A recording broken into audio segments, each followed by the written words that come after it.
Welcome to A Date with Darkness podcast, where I will be discussing the impact of hurtful and abusive relationships and how to overcome them so that you can move through your pain and get to the kind of healthy relationships you want, need, and deserve. I'm Dr. Natalie Jones. I'm a licensed psychotherapist based in California. While I hope that you find this podcast educational and informational, please note it should not be substituted for treatment with a licensed mental health professional.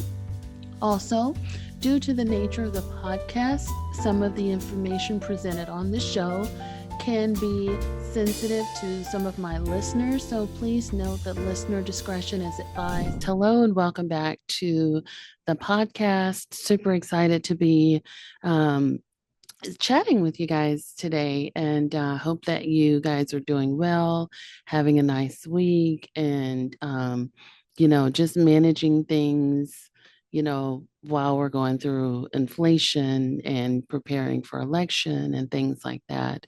So hoping that everyone out there is safe, happy, and healthy, and doing well on their healing journey. Before we get started with today's podcast, as you guys know, I recently, or may not know, if you are a new listener, welcome. If you are an OG subscriber, welcome back. Glad to have you, family. But if you, on the last podcast I did on men who are down low or who live a secretly gay lifestyle while presenting themselves to the world as heterosexual and living a heterosexual lifestyle, I released a workshop. So recovering from down low men. So two workshops, recovering from down low men, and the other one is on learning to embrace a more authentic lifestyle. And that workshop is for men who are on the down low and want to explore options for coming out of that. And so the first one is for women who are with partners who are on the down low and have been psychologically abused because of their partner's emotional turmoil and lashing out at them and wanting them, their partners wanting to cause them undue suffering because they are also internally suffering. So I have those two workshops going on right now, both $199 for each workshop. It's a 4-hour workshop, and where we will take a deep dive into down low lifestyle, learning how to heal from that, learning to be more authentic, and also we'll be doing a breakout therapeutic session amongst all the people who come to the workshop. So if you're interested in that, definitely check that out. The links will definitely be in the show notes. Okay, so let's take a deep dive into today's topic, which I'm really excited about. And I'm excited about it for a couple of different reasons. One, I feel like it's growing. The phenomenon that I'm going to be talking about is, I think it's definitely rapidly increasing with the addition of social media and online dating. Those are third party applications that weren't necessarily around in previous years. So I think with the addition of these two things, romance scams are increasing exponentially. And let me talk about it because it's definitely with the Tinder swindler and things like that. That is definitely, I definitely think that's an area of narcissistic abuse that's worth talking about and exploring more. So again, for those of you who may not know, if you're a new subscriber or you're just kind of, watching this or listening to this to, see what this is about. For those of you who may not know, I worked in, corrections for a number of years, and then prior to that, I worked in a number of different settings where with men and women who created criminal offenses. Still do actually work in, do quite a bit of forensic work and legal work, and you know there's a lot of people that are incarcerated that we know of that are like, doing what they can to get to get access to the outside world and get resources and things like that from the outside world. We now have shows about it now. Love After Lockup and Life After Lockup are two very popular shows that are on TV right now that kind of talk about, you know, people coming out of incarceration, and you've seen a number of folks who've fallen in love with a prisoner or got married to a prisoner. You've seen quite a few folks, if you've watched that show or even just watched clips, get scammed, right? And so there is this popular there's like this slang saying, I should say, and I don't know, they may have come up with something new now because you know speech and slang is always evolving in American culture. But there's this term, hit a lick, amongst criminals. And, hit a lick means that you're getting ready to hit someone up for a robbery. You're getting ready to rob someone. And so this romance scam that I'm going to talk about is, essentially just that. I feel like, again, with the addition of social media and dating websites, first of all, I think those things are nuances. This is my personal opinion because you have a lot of people on social media and dating websites that have no business dating, right? And what do I mean when I say that?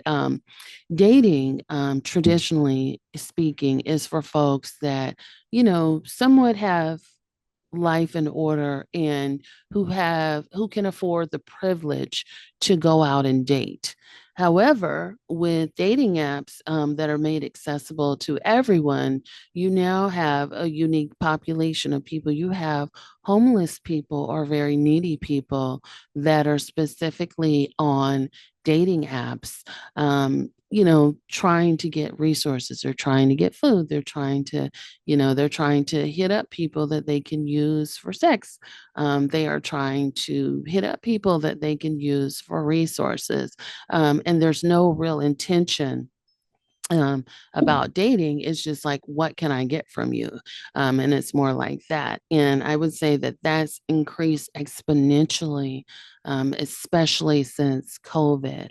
But anyhow, so I want to talk about, the romance scammer and them hitting a lick. So I think with romance scammers, especially when they're doing online dating, but even when they're meeting people in person too, a lot of them have false names, right? And so the name that they give you is typically not their real name in a lot of cases.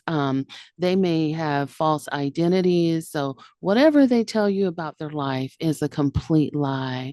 Wherever they tell you they live is a complete lie. I mean, there's been instances now where women have come out and said, and I say women, but use it interchangeably because women have been the only ones that I've heard really talk about it, and women have come out and said, uh, this man brought me over to his house, and he didn't even live here. Come to find out, after a year of dating, he had been renting an Airbnb, or this was someone else's house altogether, and he completely lied about it. And so again, the stories like that are becoming more and more common. The job that he said he had, it was completely bogus. It was a fabricated lie. And so what you have are these narcissistic people that create this complete lie. And I think this is also very common too, not just with romance scams in this capacity, but also what I'm seeing in terms of the passport bros and things like that.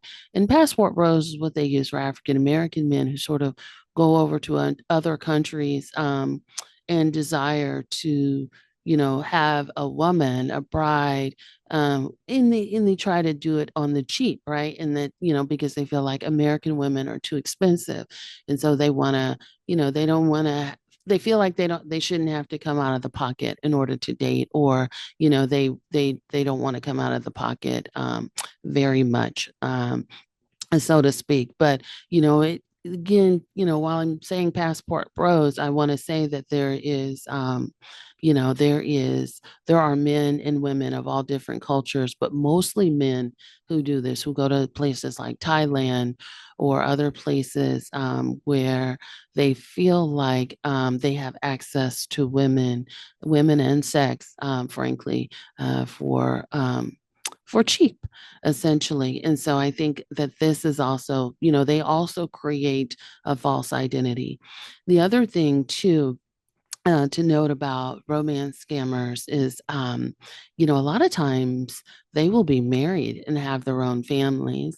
And, two narcissists can be married and they will open up their marriage, right? And live life as a single person, oftentimes without telling the person that they're dating or intending to date that, hey, I'm married, I got a whole family somewhere else, right? And this is the TV gold that old school Lifetime movies was made up of, right? Like back in the 80s and the 90s and the early 2000s. This is like, every other Lifetime movie is like, but they'll be married. They'll decide to have an open or non-traditional or poly marriage, but they'll forget or lie or not mention that to the person that they're dating. And a lot of times, what they'll often do is they'll get together with their spouse, and both of them will create this scheme or scam together. So while she may be scheming and scamming, he's also scheming and scamming. And it's all good as long as we're together on the scam and we agree to come back together for that, right? And so, as long as we stick to the plan, we hit this lick, we don't care about the person that we're targeting or that we're using. That's as long as we stick to the plan, we can be in this dysfunctional chaos together. It's completely trashy. Sorry, I hate to say it that way, but I feel like, when you lack integrity like that and you kind of come up with a scam to do people that don't know in that way, this is kind of what you get. But the scammer tends to research and study their victim. And a lot of times what they'll do is they will target high achieving professional people or vulnerable people, right? And so they set their sights on people that they know that they can exploit and use, right?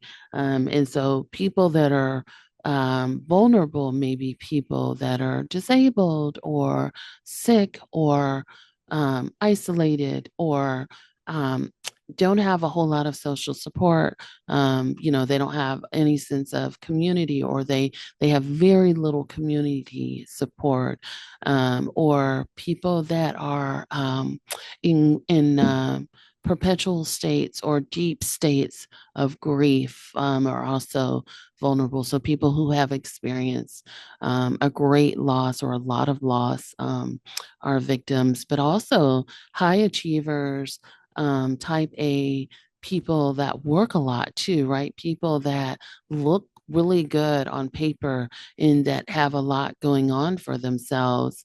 But they spend a lot of time and energy and effort into their career in being highly successful. Those are the people that they typically set their sights on, and they research and they study that victim. And more specifically, the biggest red flag is they pocket watch, or they kind of try to um, count, meaning that they look at, they try to see how much that person makes, or they're so consumed with how much money that person has, or how much they're getting paid, or how much that person's lifestyle costs, right? And so they research and study that, and they're obsessed with that. And at the same time, they also hate that, or they loathe that, because that's also a reminder of where they're not, right? It's a person that they admire and want to get next to, but they hate them at the same time. And you kind of see a little bit of this, trending on TikTok, where, like, you know, if a person comes out and talks about like actual genuine success, they're often met with a lot of like pushback around that.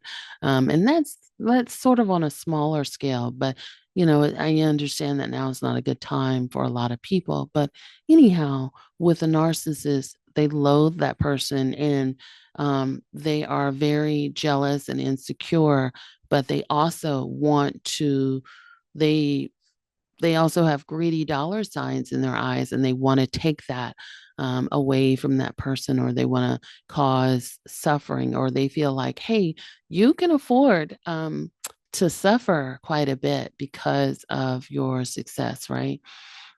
And so I think that's the third thing. And so they target a person specifically to use money, sex, resources, or affiliation, right? It's like, you know, nothing makes a narcissist more pleased than they say, I got with that successful person. That's like, they like that, or knowing that they got over on someone that's successful.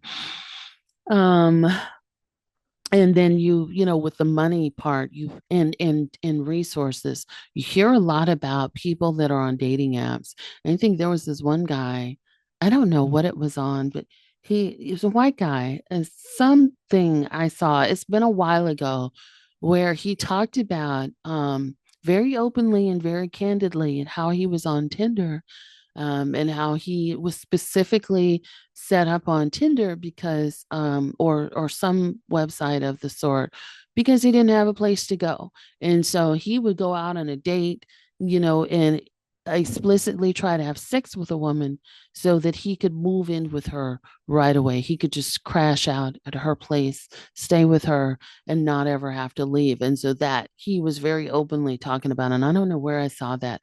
If you're listening to this and the interview that I'm talking about, definitely put that in the comments, because I'm sure other people would like to see it. But he talked about that and how that was his game plan, and it had been for a number of years. And he essentially had couch surfed from woman to woman.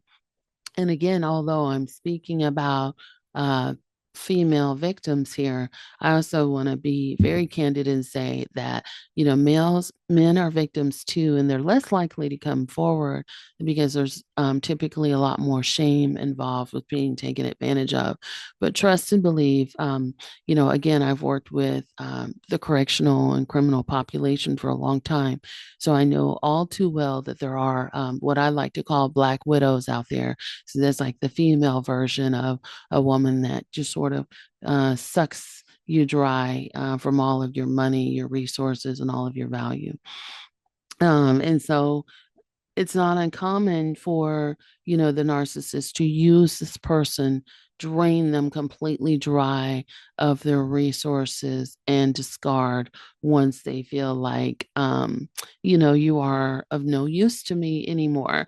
And so again, I go back to Lifetime, Forensic Files, shows like that, or this is the kind of stuff that these shows like that are based off of. It's like, when you hear someone that's like, married someone for money, and then they sort of bled them dry financially, right?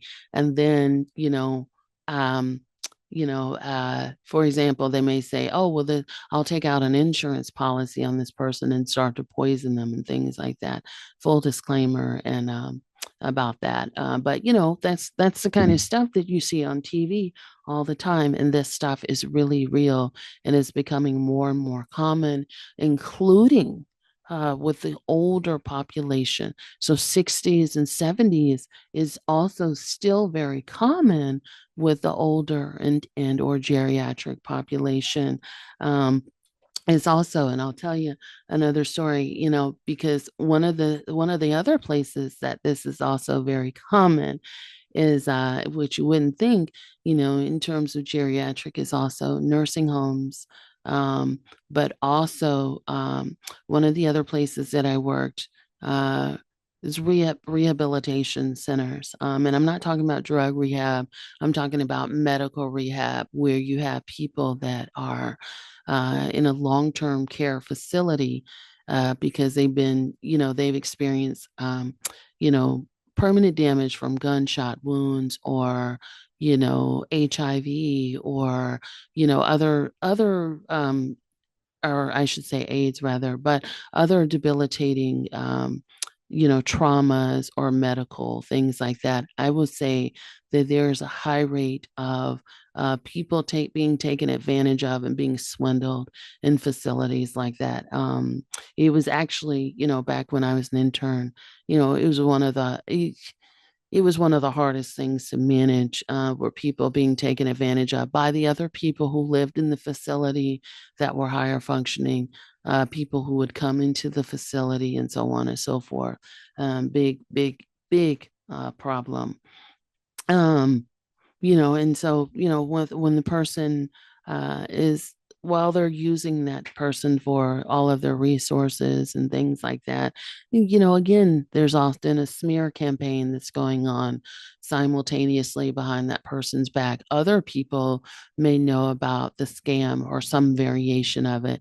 So they may be laughing and talking about how stupid you are or how gullible or vulnerable you are behind their back. And sharing with their homies and things like that, about how they're using you or they're going to get what they can get, and move on, and you're not going to know.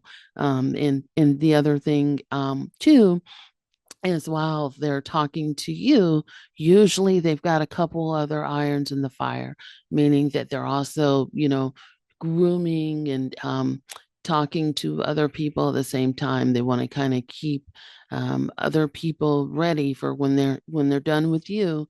The doors open to with someone else. That's how come they can make the leap so quick, or they can move out with you and be living with someone else, as soon as they move out from you, right? Because they've already had irons in the fire this whole time. Um, and they oftentimes will steal aspects of you and your personality and possibly even your credit, to kind of create this new lifestyle with other people. You've heard about people that have been swindled for, out of their trusts, out of their stocks, out of their whole life savings, especially the elderly. I think another show that comes to mind that I haven't seen in a few years, but was really popular, is American Greed. Even the actress Jennifer Lewis talked about how she was on American Greed and talked about how she got swindled by a man that she met and was just so embarrassed because she was a celebrity at the time. So celebrities are not exempt from this. This happens to them all the time. And one of the last things I'll say is, once that person is completely destroyed, that narcissist has completely destroyed that person's life. They don't care what state they leave that person in, whether they've depleted them of all of their finances. They don't care that you're heartbroken. They don't care. They don't care about anything you've got going on because you are of no use to them anymore. And a lot of times they may go to a new target. They may go back to that the spouse that they're scamming with, who they typically keep in touch with consistently, anyway, or intermittently while they're with you. You just don't know about it. Um, and may even be sending them some of your money or things like that, using you in order to help that person as well. And so, this is very common to these types of scams are very common from a generational perspective. So a lot of times you have family members that generationally do this, that are committing frauds and scams like that. And the bad thing about it is, for most people, there's often very little recourse in terms of getting things back, or, reinstating what you lost or what was taken from you, or things like that. Or, it's hard to kind of get out of the web once you're in it. But trust and believe, this is just one of several types of romance scams that are out there. And if you've gone through it, I'd love to hear about it. You can definitely leave a comment below. Let us know your thoughts on, if you haven't gone through it, have you seen someone else go through it? And the other thing, what makes it bad, what makes it terrible is a lot of people feel really dumb, right? When they've been taken advantage of, because they're very kind, they're empathetic, or they thought that they were helping someone that was generally down and out on their luck. When, it's much easier to see when you're outside of the bubble, like, you are a damn fool. Like, what are you doing? So there's a lot of, that public scrutiny, when people are, looking at you and saying, like, what are you doing? Like, or whatever. And so, that can happen where people just feel very embarrassed, and won't reach out and won't say anything, or things will go on much longer, or they don't know how to get out of it, or they become very fearful of the scammer that they're with, because just because they're a scammer, they're still very dangerous. Scammers can be very fatalistic, meaning that they can go go through go to the extent of wanting to kill someone in order to have access to things that they feel like they're entitled to. Those are some of the more elaborate, and I don't hear about those as commonly as I hear about the general, like, let me just kind of stay with you and, suck your pockets dry type of stuff. But those are still becoming, again, they're growing. All the time, and you're hearing about those more and more on forensic shows and things like that. And so they can be very dangerous. A lot of times they are, um, physically abusive, emotionally abusive, verbally abusive. They may call in other people to help them with their scam. So, and again, it's not uncommon, especially with elderly, to have, like, all of these, like, random strangers coming over and strong arming and having access to, things like that, even if the person that's scamming you is a family member, or extended family, something like that. But it's not uncommon for them to also be strong armed, have houses and things like that taken from them. So again, these things are becoming a lot more common. And if you're in that, if you've experienced that, I do apologize. Um, but there's certainly ways to get out of it. You need to call and report it to local law enforcement. Um, and you may also want to call and report it to your local FBI if you've been taken advantage of, or if you've been swindled, especially if it's a large dollar amount, or out of savings, or you've had identity theft, or there's extortion and things like that are at play. Definitely call your federal Bureau of Investigations for that. Or local law enforcement agencies. Seek out therapy, because you do need some support. If you feel like you can't, share with people that are closest to you, definitely do what you can to go to a professional and talk about this. Especially if you're, elderly or vulnerable. If the person is elderly and vulnerable and being taken advantage of, you need to involve other agencies, like Adult Protective Services, very similar to Child Protective Services, which is an agency that you can report things like this happening to, for elderly and or vulnerable people.